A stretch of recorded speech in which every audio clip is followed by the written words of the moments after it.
Assalamu alaikum students. Our today's topic is Fourier transform. Fourier transform method is used for solving problems by using initial and boundary value conditions involving both ordinary and partial differential equations. ठीक है, and this method of Fourier transformation is more helpful in solving problems than the Laplace transform method. तो इसकी हम definition या इसका introduction देखते हैं. उसमें क्या है कि अगर आपके पास कोई फंक्शन है एफ ऑफ एक्स, ठीक है, if you have a function f of x that is both continuous and piecewise continuous, ठीक है, if you have a function f of x which is continuous and piecewise continuous on this interval minus infinity to infinity means whole real axis पे ये जो function है F, ये अगर आपके पास continuous भी है और पीस वाइज कंटिन्यूस भी है, तो अगर हम इस फंक्शन एफ ऑफ एक्स को with this exponential E minus iota omega x के साथ मल्टीप्लाई करें, यहाँ पे जो है हमारे पास ओमेगा क्या है, ये एक कॉम्प्लेक्स वेरिएबल है. कोई भी वेरिएबल आप यूज कर सकते हैं, ओमेगा यूज कर लें, eta, epsilon, it could be anything, के यूज कर लें, ठीक है, डिफरेंट टाइप्स के आप वेरिएबल्स यूज कर सकते हैं. ठीक है, फंक्शन क्या है एफ एक्स जो कि डिफाइन है, कंटिन्यूस भी है और पीसवाइज कंटिन्यूस भी है on this interval minus infinity to infinity means whole x axis के ऊपर या रियल एक्सिस के ऊपर ये फंक्शन जो है कंटिन्यूस भी है और पीसवाइज कंटिन्यूस भी है. तो अगर हम इस फंक्शन को दिस एक्सपोनेंशियल टर्म के साथ मल्टीप्लाई करें, मल्टीप्लाई करने के बाद देन अगर हम इसको इस तरीके से मैं लिख दूं कि ये एफ एक्स को मैंने मल्टीप्लाई किया with this exponential term, multiply किया, देन हम इसको इंटीग्रेट कर देते हैं from minus infinity to positive infinity.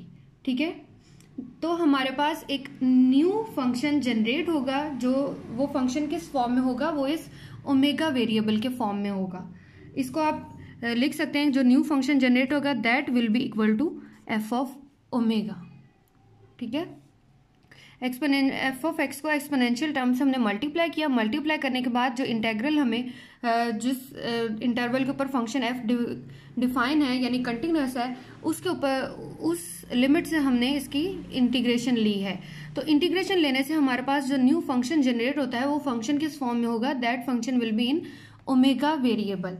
तो ये वाला जो फंक्शन एफ ओमेगा है that is called the Fourier of f of x. इसको आप इस तरीके से भी लिख सकते हैं. ठीक है, f bar of omega that is equal to Fourier of f of x. यही हमारे पास डेफिनेशन या फॉर्मूला है फोरियर ट्रांसफॉर्म का, where f bar of omega is called the Fourier transform of the function f of x. ठीक है, अब किसी भी फंक्शन का फोरियर ट्रांसफॉर्म कब एग्जिस्ट करेगा, तब एग्जिस्ट करेगा जब हमारे पास ये वाला जो इंटेग्रल है ये इंटेग्रल कन्वर्ज करता होगा. कन्वर्ज करने का क्या मतलब है कि आपके पास कोई ना कोई डिफाइन आंसर आए, मीन्स फाइनाइट आंसर आए for all values of this omega. यहीं से अगर हम इसको देखें, इसका इनवर्स ट्रांसफॉर्म अगर मैं निकालना चाहूं, अगर मैं इसको प्रॉपर वे में लिखूं इधर, ठीक है, ये मैंने प्रॉपर डेफिनेशन लिख दी है फोरियर ट्रांसफॉर्म की, फॉर्मूला लिखा है. बाकी जो इसके स्टेटमेंट है वो क्या है, if let f x be continuous और piecewise continuous function defined from minus infinity to infinity, if f x is multiplied by e power minus iota omega x and integrated with respect to x from minus infinity to infinity, a new function of the variable omega is obtained where omega is real. Then the Fourier transform of the original function fx and is obtained by this formula f of omega that is equal to Fourier of f of x and that is equal to integral minus infinity to infinity e minus iota omega x fx dx, जहाँ पे omega पे क्या condition है, that will be minus infinity to infinity. Fourier transform of a function will exist if this integral is convergent for all values of omega. ठीक है, तो अब यहाँ पे हमारे पास ये जो फंक्शन है f of x, this function could be real और कॉम्प्लेक्स नंबर. ठीक है, यहाँ पे ये फंक्शन जो है ये रियल नंबर भी हो सकता है या कॉम्प्लेक्स नंबर भी हो सकता है, लेकिन जो Fourier transform of this function होगा that will always be a complex valued function. ठीक है, जो फोरियर ट्रांसफॉर्म होगा किसी भी फंक्शन का वो हमारे पास हमेशा कॉम्प्लेक्स वैल्यूड फंक्शन आएगा। इसी के करस्पॉन्डिंग अगर हम यहाँ से इसके इन्वर्स फोरियर की डेफिनेशन देखें या फॉर्मूला देखें तो यहाँ से क्या आ जाएगा, एफ बार ऑफ ओमेगा है ना, that is equal to Fourier of f of x. तो यहाँ से क्या आ जाएगा, f inverse of f bar of omega that is equal to f x and fx is equal to 1 over 2 pi integral minus infinity to infinity e iota omega x f bar of omega d omega। ठीक है, इसको हम equation 2 का नाम दे लें और इसको equation 1 का नाम दे लें। ठीक है, तो यहाँ से हमारे पास फोरियर इनवर्स क्या आ गया, that is Fourier inverse of f of omega that is equal to f x that is equal to 1 over 2 pi integral e iota omega x f of omega d omega. अब ये जो हमारे पास equation 1 और equation 2, ये अगर आप इनको combine देखें तो ये हमारे पास मोस्टली इनको हम बोलते हैं फोरियर ट्रांसफॉर्म पेयर। अब इसमें आप देखें यहाँ पे जो फोरियर ट्रांसफॉर्म है, यहाँ पे इंटेग्रल के साथ जो कोफिशिएंट आ रहा है दैट इज 1, बट जो इनवर्स है उसमें इंटेग्रल के साथ कोफिशिएंट क्या आ रहा है, दैट इज 1 over 2 पाई।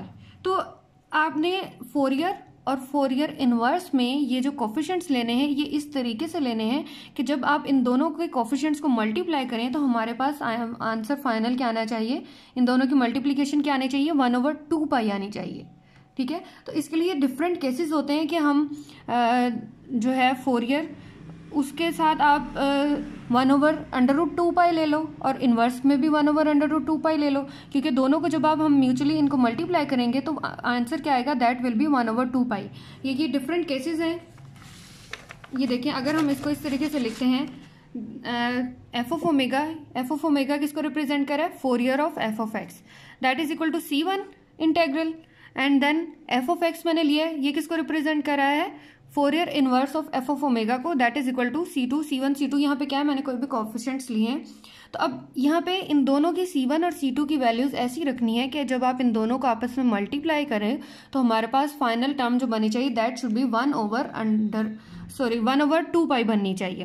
तो उसके लिए 3 केसेस बन सकते हैं, या तो हम C1 ले लें 1 over √2 पाई और C2 भी ले लें 1 over √2 पाई। ठीक है, फर्स्ट कंडीशन ये होगी। सेकंड कंडीशन इसमें क्या है, C1 को 1 ले लें और C2 को 1 over 2 पाई कर लें, जो भी हमने यहाँ पे डेफिनेशन में यही चीज़ यूज़ की है कि यहाँ पे हमने C1 को 1 लिया है और C2 को क्या लिया है, 1 over 2 पाई लिया है।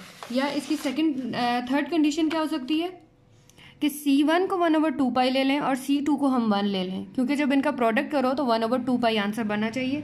ठीक है, तो फोरियर और फोरियर इनवर्स जब आपने जो भी फॉर्मूलाज लिखने हैं तो ये बात माइंड में रख के करनी है कि ऐसे कोफिशिएंट्स लेने हैं कि जब आप उनको मल्टीप्लाई करो तो आंसर क्या आना चाहिए, 1 over 2 पाई आना चाहिए। डिफरेंट फार्मूलाज आप यूज़ कर सकते हो, ये फर्स्ट वाला यूज़ कर लो, सेकंड यूज़ कर लें या थर्ड यूज़ कर लें, दैट इज़ योर चॉइस।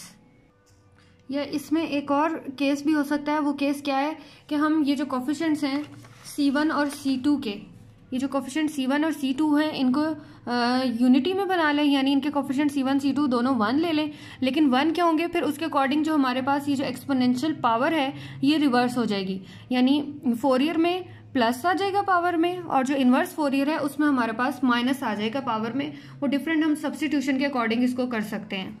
ठीक है, अब ये नेक्स्ट हमारे पास थ्योरम है, यह थ्योरम में कुछ रिजल्ट्स हैं, ये रिजल्ट्स हैं ये हमें हेल्प करेंगे डिफरेंट सर्टेन फंक्शंस के फोरियर ट्रांसफॉर्म फाइंड करने में। ठीक है, फर्स्ट इसमें क्या कहा है, if f x is even function then we have to prove that f of omega is equal to this integral and f of x is equal to this integral. अब f of omega आ गया तो यहाँ से आपको clear हो जाना चाहिए कि यहाँ पे कौन सा फॉर्मूला अप्लाई होगा, फोरियर ट्रांसफॉर्म का, और अगर एफ एक्स आ गया तो इट्स मीन कि यहाँ किसका फॉर्मूला होगा, फोरियर इनवर्स का। इसका हम फर्स्ट पार्ट सॉल्व करते हैं। फर्स्ट यहाँ पे डेफिनेशन अप्लाई होगी फोरियर ट्रांसफॉर्म की, ये मैंने डेफिनेशन अप्लाई की है फोरियर ट्रांसफॉर्म की। अब हमें पता है, अगर आपने कॉम्प्लेक्स वैल्यू फंक्शंस अगर माइंड में आ रहे हैं आपके, तो यहाँ से हमें पता चलता है कि ई पावर आयोटा और साथ में कोई भी वेरिएबल मल्टीप्लाई हो रहा हो, ई पावर आयोटा एक्स हो या कुछ भी हो, उसको हम आयलर फॉर्मूले के अकॉर्डिंग किस तरीके से लिखते हैं, that e power minus iota omega x है, that is equal to cos omega x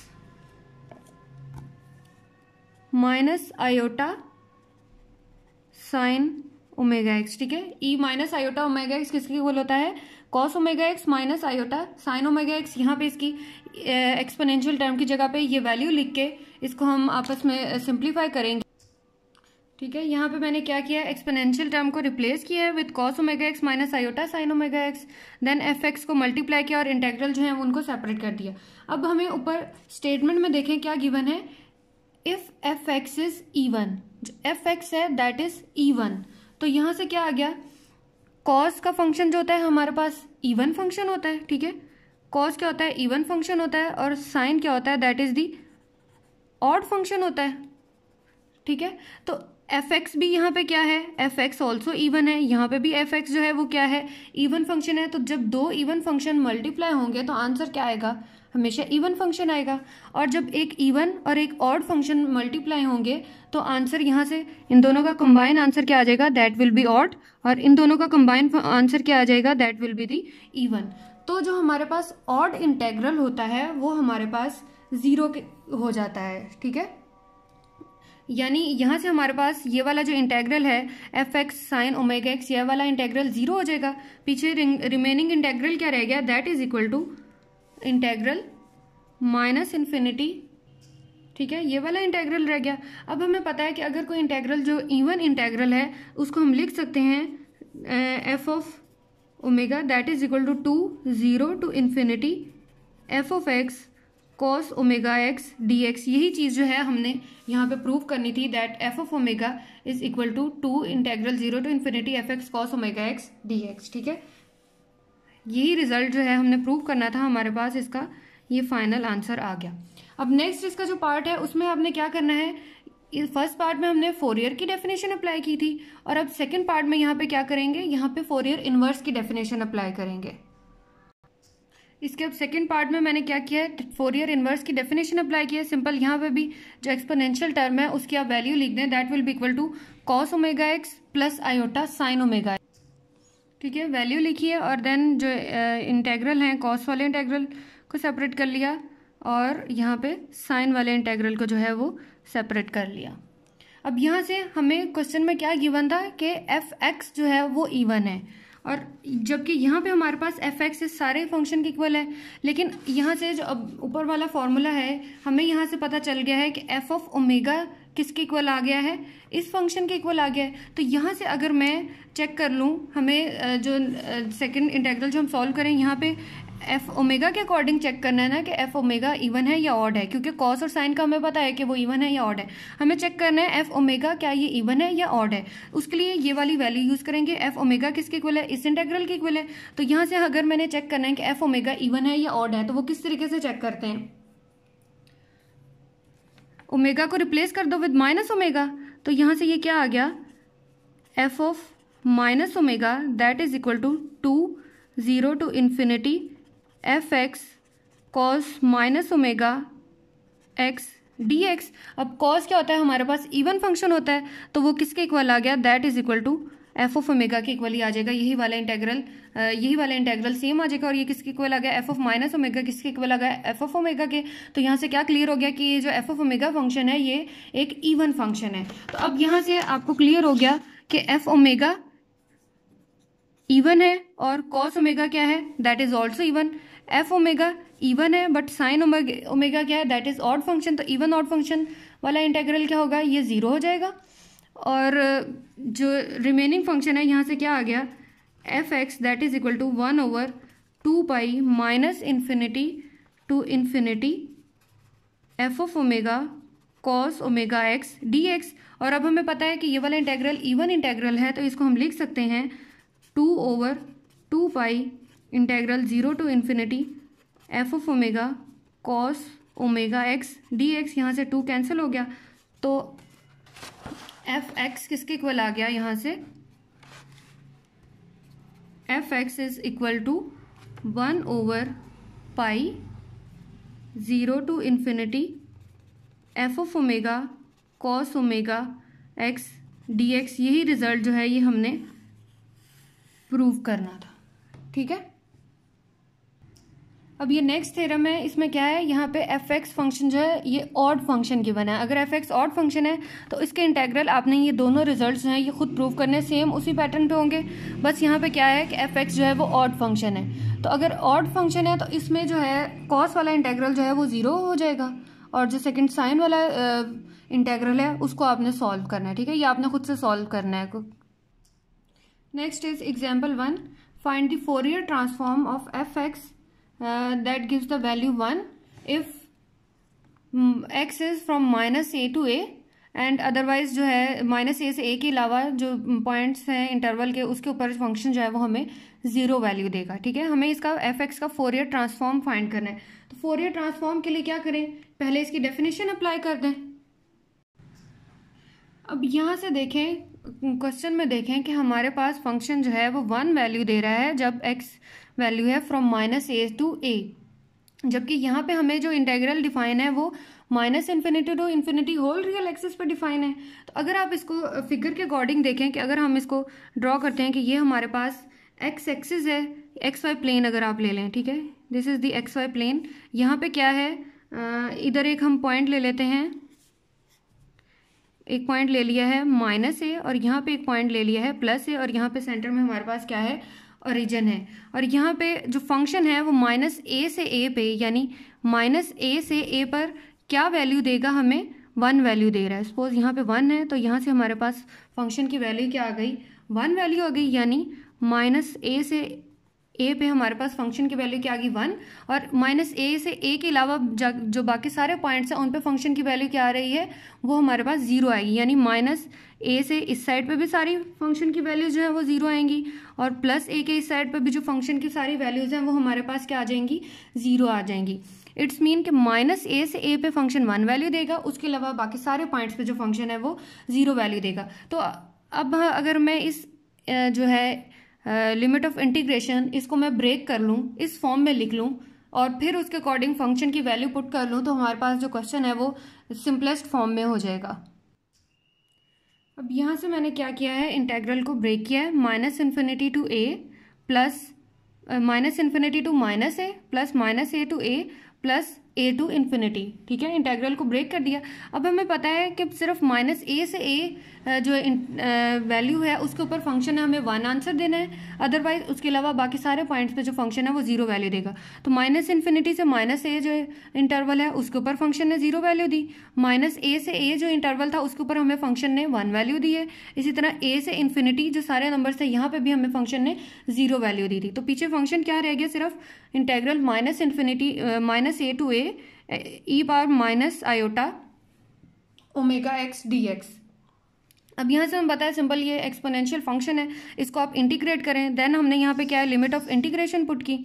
limit of integration put करने के बाद अब ये वाली जो ब्रैकेट में ये टर्म बन रही e⁻iota omega a minus e⁻iota omega a। अब यहाँ से आप देखो कि ये अगर हम इस वैल्यू को 2 से डिवाइड कर दें, क्योंकि आयोटा भी साथ आ रहा है, सिर्फ यहाँ पे क्या किस चीज़ की कमी थी, 2 की कमी थी, क्योंकि अगर हम इसको 2 से मल्टीप्लाई और डिवाइड कर दें तो ये वाली टर्म इस फॉर्म में जो हमारे पास आ जाएगी, ये किसके इक्वल होगी, साइन ओमेगा ए की वैल्यू के इक्वल होता है। इसीलिए हमने इसको साइन की फॉर्म में कन्वर्ट करने के लिए क्या किया, इस वाले जो वैल्यूज थी इनको हमने 2 से मल्टीप्लाई और डिवाइड किया, 2 से मल्टीप्लाई किया और जो डिवाइड किया साथ में आयोटा आ गया, और ये माइनस वाला नंबर जो था ये साइन जब अंदर जाके मल्टीप्लाई हुआ तो साइन चेंज हो गया। अब ये वाली जो सारी वैल्यू है ये किसके इक्वल होती है, साइन ओमेगा के। तो इस जो गिवन फंक्शन था एफ एक्स, जो एफ एक्स गिवन फंक्शन है उसका हमारे पास फोरियर ट्रांसफॉर्म किसके इक्वल आ गया, 2/ओमेगा साइन ओमेगा ए। ठीक है, होपफुली क्लियर हो गया, समझ आ गई होगी आपको। नेक्स्ट मैंने एग्जाम्पल 2 लिखी है, इसमें भी आपने फोरियर ट्रांसफॉर्म कैलकुलेट करना है। फंक्शन का गिवन है when x greater to 0 then function gives the value e⁻−ax and when x is less than 0 तो हमारे पास फंक्शन की वैल्यू क्या आती है, 0 आती है। सेम इसको जो अबव एग्जाम्पल है उसी पैटर्न पे सॉल्व करना है, लेकिन इसमें जब आप इंटरवल को ब्रेक करोगे तो उसमें क्या होगा, जो हमारे पास इंटेग्रल होगा फ्रॉम 0 टू इन्फिनिटी उस पर फंक्शन की वैल्यू e⁻ax आएगी, but from minus infinity to zero जो इंटेग्रल है उस पर आपके पास फंक्शन की वैल्यू जो है वो जीरो आएगी, क्योंकि हमारे पास for x value greater to zero ये वाली वैल्यू फंक्शन की वैल्यू आएगी एक्सपोनेंशियल वाली, और when x values are less than zero तो फंक्शन की वैल्यू क्या आएगी, जीरो आएगी। सेम आपने अबव एग्जाम्पल की तरह इसका फोरियर ट्रांसफॉर्म जो है वो कैलकुलेट कर लेना है। Thank you.